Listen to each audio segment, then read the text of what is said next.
Bismillahirrahmanirrahim. Assalamualaikum warahmatullahi wabarakatuh.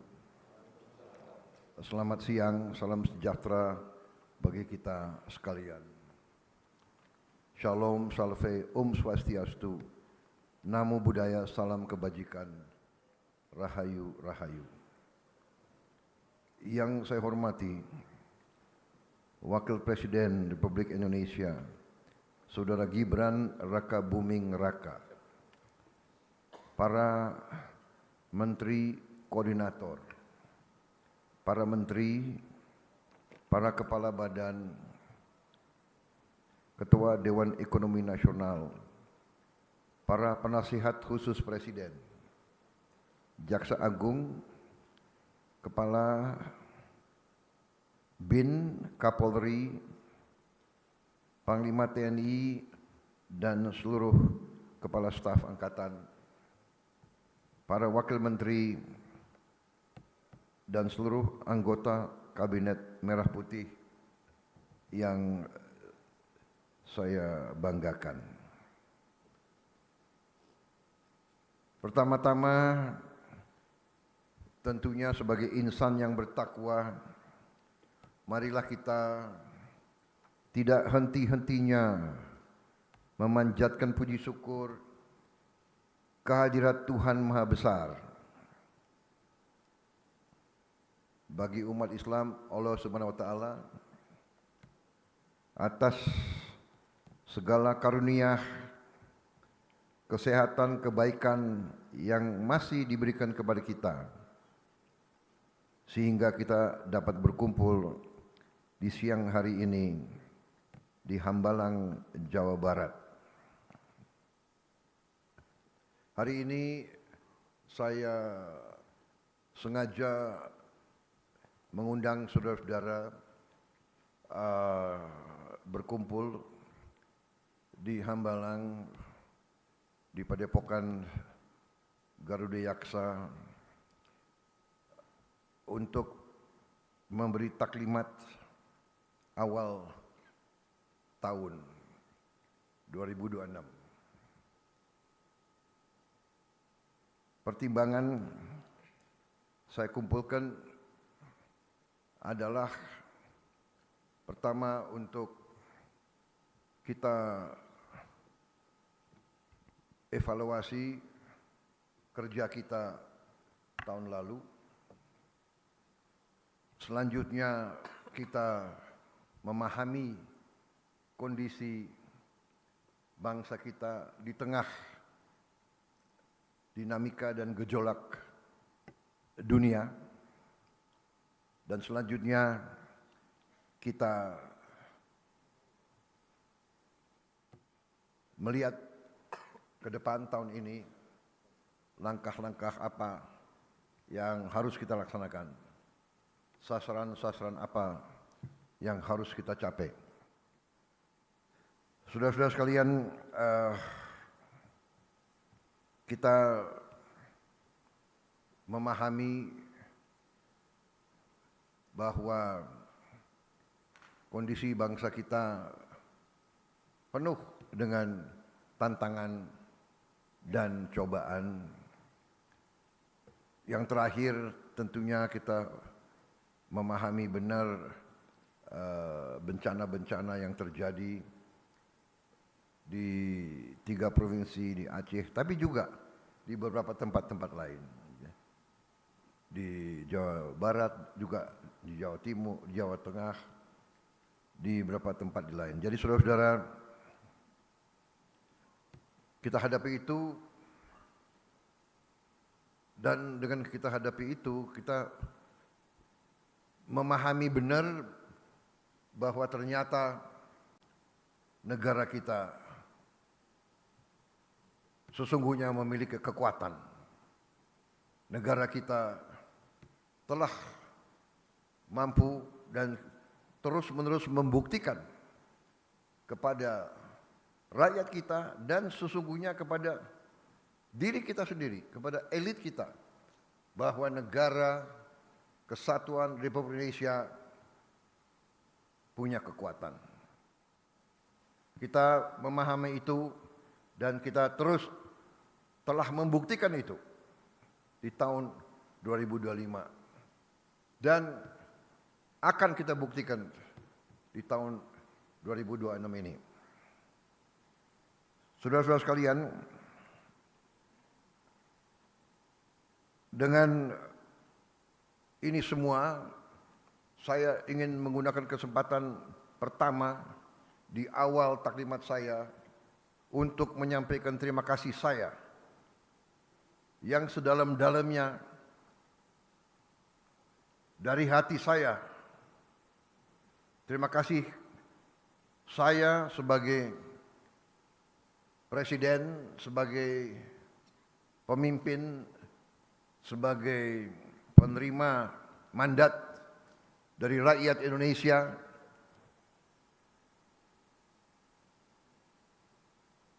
sebagai boleh dikatakan nahkoda. Saya ingin menyampaikan terima kasih kepada pembantu-pembantu saya yang paling inti, saudara-saudara, para Menko, para menteri, para kepala badan, wakil kepala badan, pejabat-pejabat lembaga-lembaga tinggi negara yang sangat penting, Panglima TNI, Kapolri, Jaksa Agung, dengan fakta, facts on the ground, yang bisa diukur, bisa dipegang, bisa dilihat. Dengan demikian, saya menyampaikan penghargaan kepada saudara-saudara sekalian. Tidak mungkin saya sebagai presiden bisa melaporkan hal ini kepada bangsa tanpa kerja keras saudara-saudara semuanya. Saudara-saudara, walaupun mungkin tidak terlalu sering saya kumpulkan saudara-saudara, saudara-saudara telah bekerja dengan penuh inisiatif, dengan penuh pemahaman, keberanian, karena saudara-saudara mengambil keputusan, mengambil inisiatif itu membutuhkan keberanian. Yang paling aman, paling gampang tidak berbuat apa-apa atau menunggu petunjuk. Tetapi pemimpin sejati, pemimpin sebenarnya adalah mereka yang memahami strategi besar, memahami tujuan, memahami direktif pemimpin, sehingga yang dipahami adalah arah besar, adalah petunjuk umum. Bukan tiap keputusan harus menunggu petunjuk atasan. Jadi saudara-saudara, apa yang kita telah capai menurut saya sangat membanggakan. Salah satu landasan pertama dari strategi transformasi bangsa yang saya canangkan, yang saya tawarkan kepada rakyat sewaktu saya dan saudara Gibran mencalonkan diri sebagai presiden dan wakil presiden, kita maju ke hadapan rakyat dengan sesuatu strategi tertulis, strategi terukur, strategi melalui kajian puluhan tahun, strategi yang kita yakini, yang kita sebut strategi transformasi bangsa, di mana esensinya adalah Yang pertama, bangsa Indonesia harus mandiri. Bangsa Indonesia harus berdiri di atas kaki kita sendiri. Dan di situ elemen utamanya adalah swasembada pangan. Tidak ada bangsa yang merdeka bila mana bangsa itu tidak bisa menjamin makan untuk rakyatnya. Dan awalnya adalah swasembada beras, karena beras adalah makanan pokok kita. Tapi yang dikatakan swasembada pangan adalah tidak hanya beras.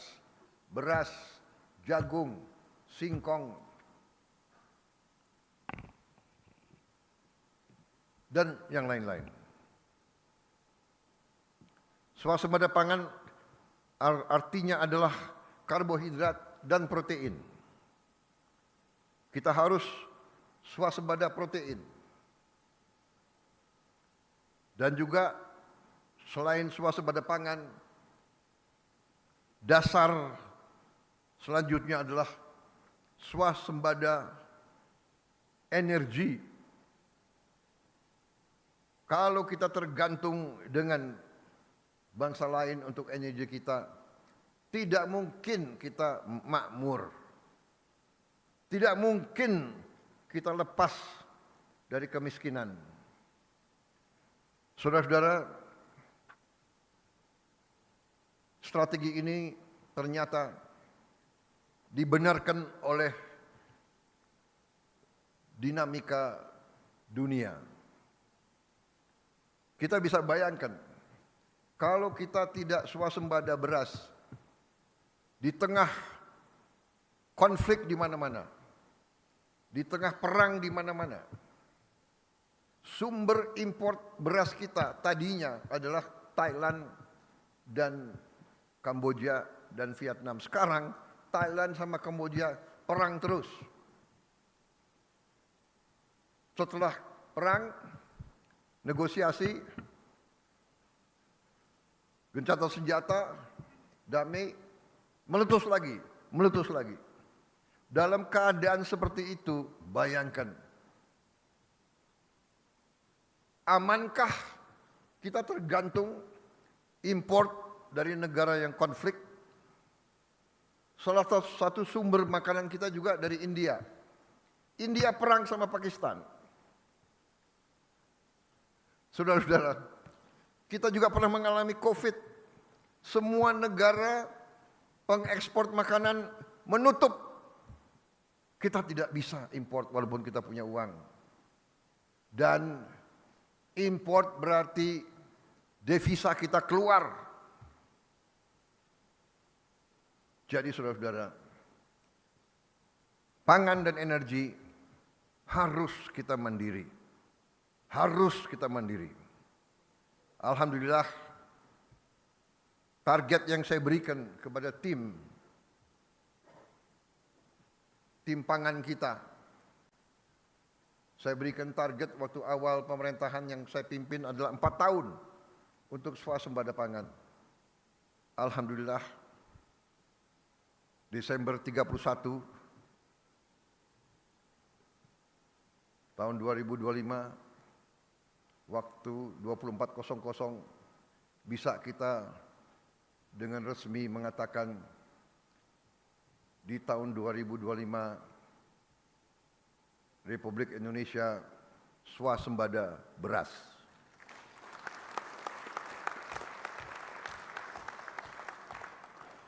Dan saya juga cukup merasa besar hati, bangga bahwa hari ini cadangan beras kita di gudang-gudang pemerintah Indonesia adalah yang tertinggi selama sejarah berdirinya Republik Indonesia.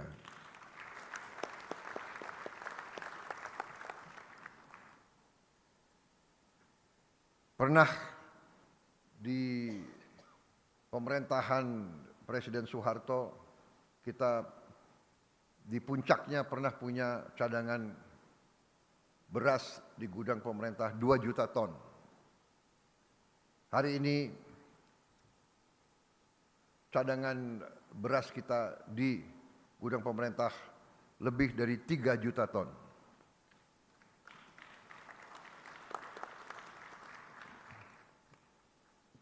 Tertinggi sepanjang sejarah Republik Indonesia. Ini saya kira adalah akibat kerja keras semua unsur. Saudara-saudara sekalian, kita juga mencanangkan di awal pemerintahan program makan bergizi gratis. Pertimbangannya sangat sederhana, bahwa dari semua kajian rata-rata 1 dari 5 anak Indonesia kekurangan gizi, 20%. Di beberapa daerah sampai 30% lebih. Itu yang jelas dikatakan malnutrisi, stunting. Badannya sangat lemah, pertumbuhannya tidak normal. Kemudian ternyata puluhan juta anak-anak Indonesia berangkat sekolah tanpa makan pagi. Banyak juga makan mereka hanya nasi dengan daun-daun. Untuk itu kita telah melihat contoh-contoh banyak negara dan kita canangkan makan bergizi ini. Kita mulai dengan 6 pada tanggal 6 Januari 2025. Hari ini adalah 6 Januari 2026 dan kita sudah mencapai hari ini dilaporkan kepada saya 55 juta penerima manfaat. 55 juta. 55 juta anak-anak Indonesia menerima makan tiap hari. Dan termasuk ibu-ibu hamil. Ini sesuatu yang membanggakan juga karena negara-negara yang kita ketahui, contoh Brazil, Presiden Brazil menyampaikan kepada saya, mereka butuh 11 tahun untuk mencapai 40 juta penerima manfaat. Kita 1 tahun mencapai 55 juta manfaat, penerima manfaat. Apakah ada kekurangan? Ada. Dalam usaha manusia sebesar ini, pasti ada kekurangan. Apakah ada penyimpangan? Pasti. Dalam usaha manusia sebesar ini, pasti ada kekurangan dan penyimpangan. Tapi kita bersyukur bahwa kalau kita pelajari dengan objektif statistik, boleh dikatakan bahwa kita 99,99% berhasil. Jadi saudara-saudara, tentunya kita harapkan zero defect. Itu yang harus kita capai. Tidak kita puas dengan kekurangan 0,00 sekian, itu pun bagi kita sesuatu yang harus kita atasi, dan alhamdulillah kita sudah mengatasi dan kita sedang atasi terus. Langkah demi langkah, pengawasan demi pengawasan, langkah-langkah pengamanan terus kita lakukan. Tapi intinya adalah bahwa kita intervensi. Saya ingat kata-kata pendahulu-pendahulu kita. Salah satu ucapan Bung Karno, "The hungry stomach cannot wait." Perut yang lapar tidak bisa tunggu. Pemimpin yang bertanggung jawab, pemimpin yang punya hati, pemimpin yang punya kepedulian, harus bekerja keras untuk menghilangkan kelaparan dan kemiskinan. Ini tugas yang kita emban, tugas mulia, dan alhamdulillah kita penuh keyakinan.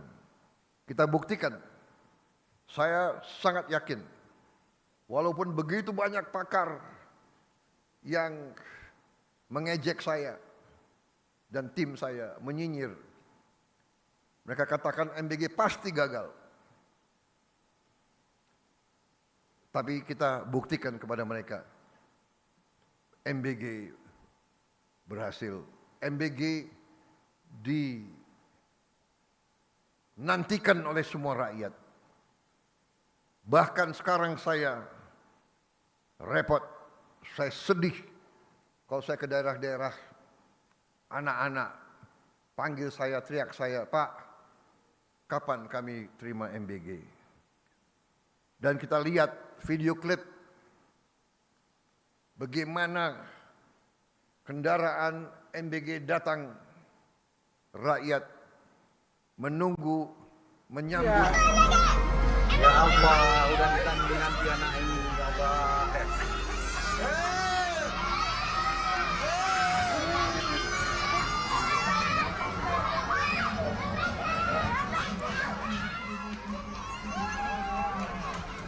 Ya Allah, sedih lagi aku.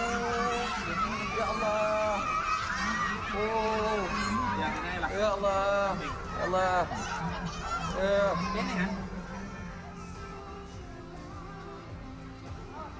Manusia macam mana?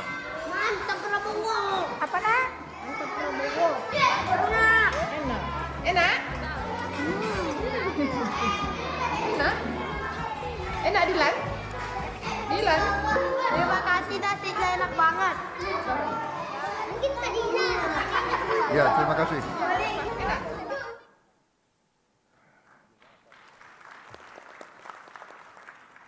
Saya tidak paham manusia macam mana yang tidak tergerak hatinya melihat anak-anak seperti itu. Saya tidak paham.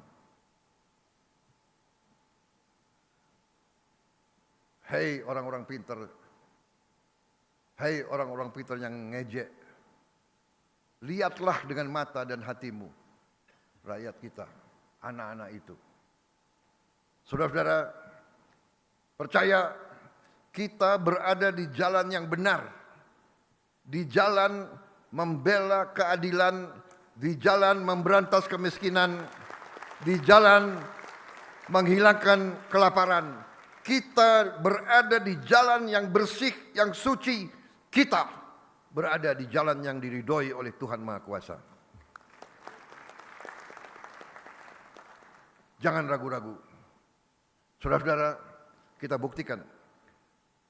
Kalau niat kita bersih, niat kita tidak mencuri uang rakyat, kita berbuat untuk kepentingan rakyat, kepentingan bangsa kita, keselamatan bangsa kita, kita tidak perlu ragu-ragu.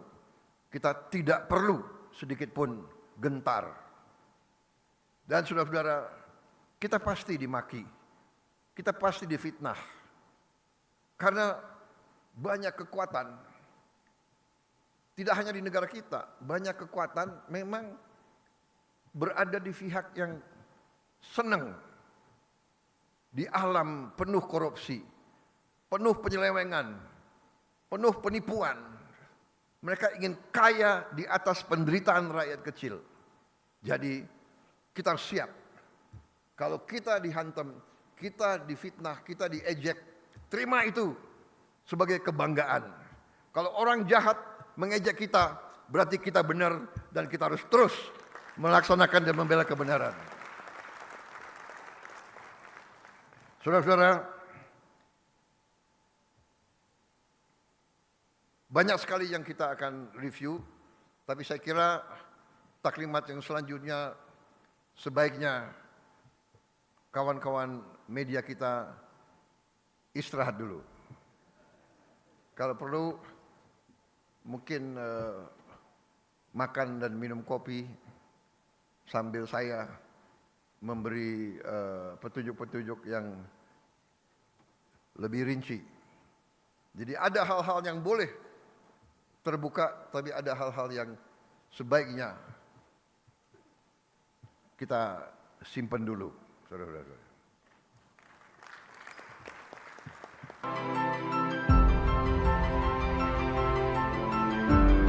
Karunia yang diberikan oleh Yang Maha Kuasa kepada kita sungguh sangat besar dan sungguh sangat beragam. Namun tengah segala karunia tersebut, kita pun harus berani untuk menjadi bangsa yang berani, bangsa yang tidak takut tantangan, bangsa yang tidak takut rintangan, bangsa yang tidak takut ancaman.